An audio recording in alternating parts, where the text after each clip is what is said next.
pratiquement 1h30, c'est Crime Story, les rendez-vous d'Alfred Hitchcock, racontés par Serge Assovian. Aujourd'hui, les lettres posthumes de Frederick Watts.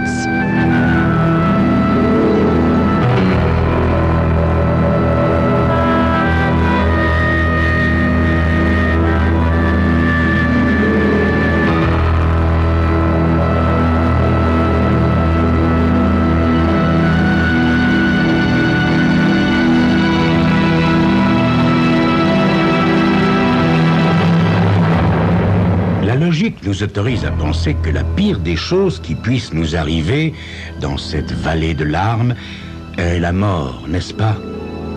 Eh bien, figurez-vous qu'il arrive parfois à la sacro-sainte logique de se tromper, parce que la pire des choses qui puissent arriver à quelqu'un dans cette vallée de larmes, c'est d'être l'agent littéraire du célèbre Maxwell St. John. Maxwell St. John, le recordman du best-seller toute catégorie. Maxwell St. John traduit dans le monde entier, l'homme aux 100 ouvrages, tous curieusement meilleurs les uns que les autres. Maxwell St. John, l'extraterrestre, le martien des lettres, le phénomène littéraire américain. La logique, toujours, vous ferait douter de cette affirmation. Enfin quoi, être l'agent d'un auteur comme on n'en rencontre qu'une poignée par siècle serait plutôt une aubaine, non? Eh bien non. Certes, comme poule aux œufs d'or, il se pose là. Maxwell St. John, ah oui, mais comme homme, oh là là là là là là. À côté de lui, Attila et Donald Duck sont des parangons de courtoisie et de bon caractère. C'est qu'il faut être un saint homme pour le supporter plus que quelques secondes. Attention, le supporter plus que quelques secondes quand il reconnaît lui-même être de bonne humeur. Parce que quand ça n'est pas le cas, il suffit de vous trouver à quelques kilomètres de lui pour éprouver déjà une sorte de malaise. Alors imaginez ce que ça donne quand on vient de l'opérer, même si c'est une opération bénigne. C'est ainsi que les occupants du 5e étage de l'hôpital Roskill ont le privilège d'entendre gueuler par cette belle matinée de mai « Ne laissez pas entrer cette femelle géniale, vous m'entendez? Pas question que cette musaraigne pointe ici son manteau enchiffronné !»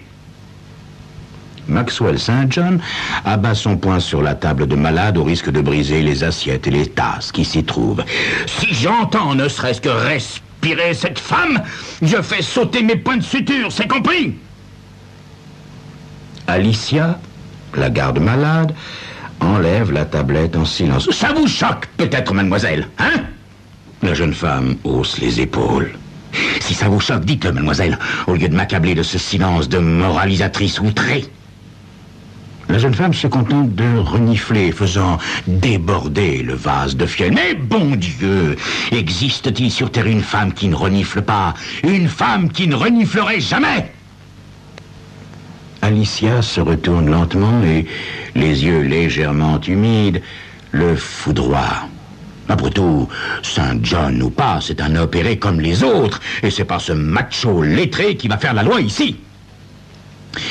Monsieur Maxwell St. John, la personne que vous qualifiez de musaraigne enchiffronnée est votre femme. Je pensais de mon devoir de vous signaler qu'elle attend en bas depuis des heures. Inutile de vous mettre dans tous vos états, à moins, bien sûr, que ce ne soit votre réaction instinctive chaque fois qu'on mentionne votre épouse. Hein? Quoi? Qu'est-ce que vous dites? Hurle l'opéré au risque de faire réellement sauter ses points de suture.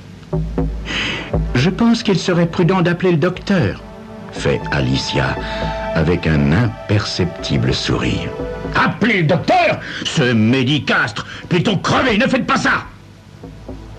Un homme, jusque-là silencieux, se lève d'un fauteuil près de la fenêtre et vient s'appuyer au pied du lit. Allons, Max, le moins que tu puisses faire serait quand même de recevoir Agatha. Le docteur peut attendre. Maxwell St. John regarde l'homme avec étonnement, puis son expression prend peu à peu l'accent amer du type qui vient de mordre par erreur dans un citron. Herbert de Vonich, ce cher Herbert de Vonich, j'avais oublié que tu étais là. Agatha est venue immédiatement par avion de Kansas City, Max. Herbert Devenich a le triste privilège d'être l'agent littéraire de Maxwell St. John. St. John se redresse et le considère des pieds à la tête. Plusieurs fois. Son regard est fameux. Son regard est célèbre dans le monde entier. Ce regard qui fait frémir d'admiration ou de crainte les membres de tous les clubs féminins d'Albany à Passaneda. Cette semaine, on a pu le voir tous les jours, ce terrible regard, à la une des journaux. L'écrivain Maxwell St. John subit une intervention chirurgicale. Quand bien même elle serait venue à pied d'Alaska, je m'en moque. Je ne l'ai pas revue depuis notre séparation. Ce n'est certainement pas aujourd'hui que j'aurai envie de la voir. D'ailleurs, je ne veux voir personne. Personne. Même pas toi, Herbert. Fous-moi le temps. On a beau connaître le caractère de cochon de St. John, il est humainement impossible de s'y habituer. Parfait. Max, je m'en vais si tu le désires. Oui, je le désire. Je veux que tu t'en ailles et que tu ne reviennes que quand je te ferai appeler. D'ailleurs, il se peut que je ne te fasse plus jamais appeler. Quant à vous, mademoiselle... Quant à moi, monsieur John? Saint John! Quant à vous, mademoiselle, votre rôle est d'être pour moi une source de réconfort. Je crains fort que vous ne soyez pas à la hauteur de cette tâche. Cela dit, j'entends que vous ne laissiez entrer personne dans cette chambre. Compris? Personne. Si le président et tous les ministres désirent me voir, j'exige que vous les chassiez. Je ne veux voir personne. Est-ce que c'est clair? Max, mon cher ami, une bonne douzaine de personnes attendent en bas. Tous des vieux amis à toi. Je crains fort que tu ne manques de courtoisie. Je n'ai pas à être courtois, Dieu merci. C'est le privilège du génie, non? Je souffre. Je souffre. Ne comprenez-vous pas ça, bande d'idiots? Je souffre. Je vais peut-être mourir. Quel intérêt dans ce cas, les visites, hein? Bon sang, mais qui diable est en bas, d'ailleurs? Sam et Bella, Léonard, Ralph, et tu sais, ce drôle de petit bonhomme que tu aimes tant. Higgins? Voilà, c'est ça, Higgins. Mais pourquoi ne m'a-t-on pas dit immédiatement que Higgins était là? C'est le seul homme sur Terre qui vaille vraiment la peine qu'on le voie. Je veux le voir!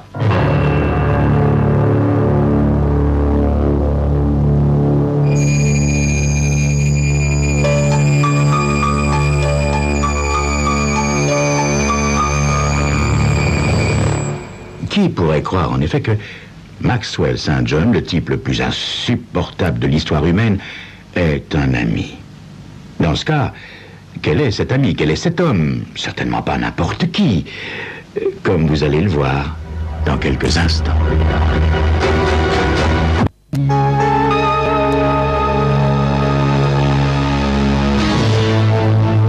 L'enthousiasme, contre toute attente, de St. John à l'endroit d'Higgins fait scier l'infirmière. « Qui est-ce » demande-t-elle à Devenich. « Personne » répond Herbert. « Comment personne? Comment personne ?» Ne l'écoutez pas, mademoiselle. Higgins est l'unique lueur qui brille dans ce monde obscur et cynique. Higgins est le seul homme assez sensible pour comprendre pleinement son prochain. Higgins est un saint, mademoiselle, un saint. Mademoiselle, Higgins est le plus grand admirateur de monsieur Maxwell St. John, son fan numéro 1, ou son plus hypocrite adulateur, selon l'angle sous lequel on se place, n'est-ce pas? Je te reconnais bien là, Herbert. Allez, cesse d'afficher ainsi ton ignorance et ta jalousie, veux-tu? Mademoiselle, Willard Higgins est un ami loyal, dévoué, le seul admirateur sincère que je possède. Si j'étais homme à prier, il serait le seul que je mentionnerais dans mes dévotions. Voyez-vous? Mademoiselle, cet homme a consacré sa vie à ma personne et à mon œuvre. Et pourquoi? Hein? Pourquoi? Par sincère dévotion envers le génie littéraire que je suis. C'est tout. Il n'en tire aucun profit personnel, aucun pourcentage pour lui. N'est-ce pas, Herbert? Herbert Devenich rougit violemment et sort. Je m'en vais, Max. Si tu as besoin de moi pour quoi que ce soit... Effectivement, j'ai besoin de toi, imbécile! Je veux voir Higgins, et je veux le voir seul. L'infirmière considère St. John avec l'attention craintive d'un chercheur qui viendrait d'isoler un nouveau virus. Allez, de l'air, caltez volaille! Sortez aussi, mademoiselle! Quelques instants plus tard, Willard Higgins frappe quelques coups discrets à la porte de la chambre. « Entrez, entrez, Willard, cher ami, entrez !» Higgins est un petit homme dont les bonnes fées ignorèrent le berceau. Le type même du malchanceux, aux vêtements qui semblent toujours trop grands d'une taille. Quant à sa moustache, elle évoque la lèvre d'un gamin qui aurait bu goulûment un grand bol de chocolat. Mais ce qui sauve tout, Higgins est l'amateur le plus éclairé des œuvres de Maxwell St. John. « Comment allez-vous, monsieur St. John ?» Higgins, vieux frère. Ah, comme c'est gentil de venir voir un grand malade. Higgins se contente de sourire en faisant craquer ses jointures, ce qui, de la part de tout autre que lui, aurait rendu St. John complètement fumasse. À part ça, mon bon Higgins, quoi de neuf, hein? Je ne puis vous dire à quel point l'annonce de votre opération m'a peiné cher, très cher, monsieur St. John. C'est un complot, Higgins. Tout ça n'est qu'un sale complot fomenté par mes rivaux. D'ailleurs, je soupçonne l'infirmière d'écrire en cachette. Il éclate de rire devant l'expression effarée de Higgins, puis se tient la poitrine avec un grognement de douleur. Oh!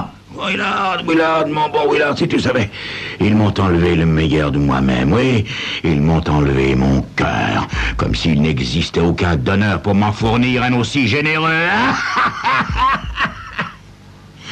Je vois que vous gardez le moral, cher monsieur St. John. Quoi de neuf, Higgins?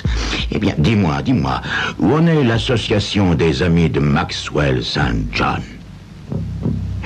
La question met Higgins en branlon, on dirait une souris de laboratoire. Comme vous pouvez le penser, très cher monsieur St. John, les membres de l'association sont très très inquiets. Je leur ai bien évidemment immédiatement écrit pour leur faire part de votre état de santé. Il a été question d'organiser une collecte pour vous offrir un cadeau, mais j'ai refusé, voyez-vous. Je sais ce que vous pensez des vases en cristal et autres babioles. Non. Je dois vous avouer que j'ai tenu, très cher ami, très cher grand artiste, j'ai tenu à vous apporter un petit quelque chose. Ah, allons, Higgins, il fallait pas, mon petit. Vous n'auriez pas dû faire des dépenses, je sais dans quelle situation difficile vous vous trouvez. Qu'importe les ennuis pécuniaires, monsieur St. John, ce qui compte, voyez-vous, c'est votre amitié. Et puis, c'est 3 fois rien, vous verrez, dit Higgins en lui offrant un paquet enrubanné. St. John défait nerveusement l'emballage. Non! Des bonbons à la menthe! Les bonbons que je préfère. Oh. Et il se jette goulûment sur le paquet et s'enfourre 2 ou 3 dans la bouche. 20 minutes et quelques bonbons à la menthe plus tard, St. John demande la voix pâteuse. Higgins, vous n'allez pas arranger mes oreillers? J'ai comme une petite fatigue, là. Oh, avec plaisir, monsieur St. John. Tendrement, Higgins retape les oreillers, tandis que St. John, les mains croisées sur le ventre, soupire d'aise. Est-ce que ça va comme ça, cher, très cher grand ami? C'est parfait, mon petit Higgins. Parfait, dit l'écrivain avant de fermer les yeux. Vous dormez, monsieur St. John? Voulez-vous que je parte? Non, restez là, mon petit Higgins, restez là. Veillez-moi quelque peu. N'êtes-vous pas mon unique ami? Oh, je l'espère, monsieur St. John. Je l'espère vraiment.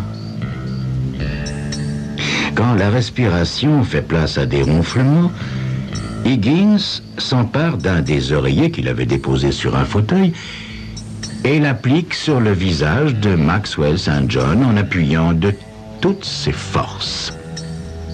Les soubresauts et faibles gémissements de St. John ne sont pas plus audibles que le sifflement d'un radiateur défectueux.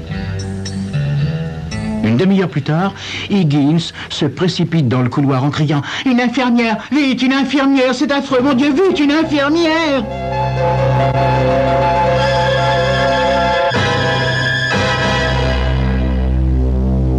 Le commissaire-priseur se mordit la lèvre en examinant le contenu de la serviette. Eh bien, dites donc, voici une belle collection. Je ne me doutais pas que quelqu'un au monde possédât une telle quantité de lettres et de souvenirs de Maxwell St. John. Oh, c'est qu'il m'a fallu des années pour la réunir, vous savez, dit Higgins avec solennité. St. John était devenu un excellent ami, n'est-ce pas? Dites, à votre avis, maître, à combien estimez-vous? Oh, ben, il est difficile de donner un chiffre exact. Cela représente une sacrée belle somme. Vous rappelez-vous ce que je vous ai dit la dernière fois que vous êtes venu me voir? Oui, bien évidemment, cher maître, je me souviens parfaitement. Vous avez dit que ces papiers auraient 10 fois plus de valeur après la mort de Maxwell St. John. Eh oui, eh oui, eh oui, et qui aurait cru que le pauvre homme mourrait d'une opération aussi bénigne? Mais oui, qui l'aurait cru, maître? Qui l'aurait cru?